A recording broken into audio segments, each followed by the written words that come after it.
আজকে আমি একটা ক্লায়েন্ট আপুর ঘটনা আপনাদের সবার সাথে শেয়ার করব, যিনি আমাদের পেজে হেল্প লাগবে এমন একটা মেসেজের মাধ্যমে নক দেয়। পরে অ্যাজ ইউজুয়াল আমরা যেভাবে ক্লায়েন্টদের সাথে কথা বলি যে আপনার কী হেল্প লাগতে পারে বা আমরা আপনাকে কিভাবে হেল্প করতে পারি, পরে আপুটা যেটা বলল সেটা শুনে তো আমি পুরাই অবাক হয়ে গিয়েছি।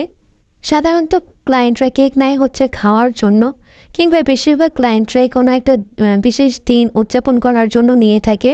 কিন্তু এই আপুটা কোনো দিন উদযাপন করার জন্য কেকটা নেয়নি। কেকটা নিয়েছিল শুধুমাত্র তার মাকে খুশি করার জন্য। অনেকেই বলতে পারে এটা তো সাধারণ ব্যাপার, এত অবাক হওয়ার কি আছে, এটা তো সবাই করে।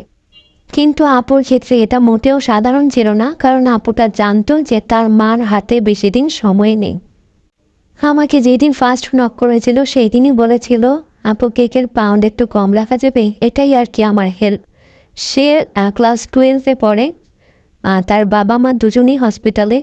তার আম্মুর ক্যান্সার একদম লাস্ট স্টেজে।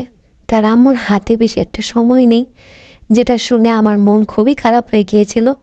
সে আসলে তার মাকে ওইভাবে কখনো কথাটা বলে নাই যে সে তার মাকে কতটা ভালোবাসে, কিন্তু তার মা এখন লাস্ট স্টেজে আছে, একদমই হাতে সময় নেই, যার কারণে সে এখন বুঝতে পারছে সে তার মাকে কতটা বেশি ভালোবাসে। তার মা কিছুই খেতে পারে না, তারপরও তার মাকে একটু খুশি করার জন্য এই কেকটা নিতে চান এবং হসপিটালে একটা সারপ্রাইজ দিতে চান। তো সে যেহেতু স্টুডেন্ট, তার কাছে তেমন বেশি টাকা নেই বা বাবার কাছেও টাকা চাইতে পারছেন না, যার কারণে সে আমাকে এই হেল্পটা করতে বলেন যে আমি যেন কেকের পাউন্ডের প্রাইসটা একটু কম রাখি। তিনি একটা সেন্টেন্সও লিখে দিতে বলেছিলেন, যেটা ছিল লাভ ইউ মা। এই কেকটার সাথে এই ঘটনার কোনো মিল নেই, এটা হচ্ছে অন্য একটা ক্লায়েন্টের কেক ছিল। যাই হোক, আসলে মা ছাড়া থাকা যে কী পরিমাণ কষ্টে সেটা যাদের মা নেই তারাই শুধুমাত্র বোঝে। কয়েকদিন পরে আমাকে যেই খবরটা দিয়েছে, যেটা শুনে আমার মনটা আরও খারাপ হয়ে গিয়েছিল।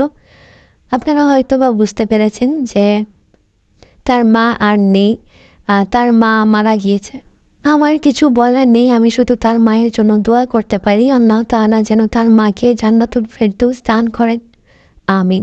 আমাদের আজকের এই কেকের ডেকোরেশনটি আপনাদের কাছে কেমন লেগেছে জানাবেন। কেউ যদি আমাদের কাছে কেকের অর্ডার করতে চান তাহলে আমাদের পেজে ইনবক্স করতে পারেন।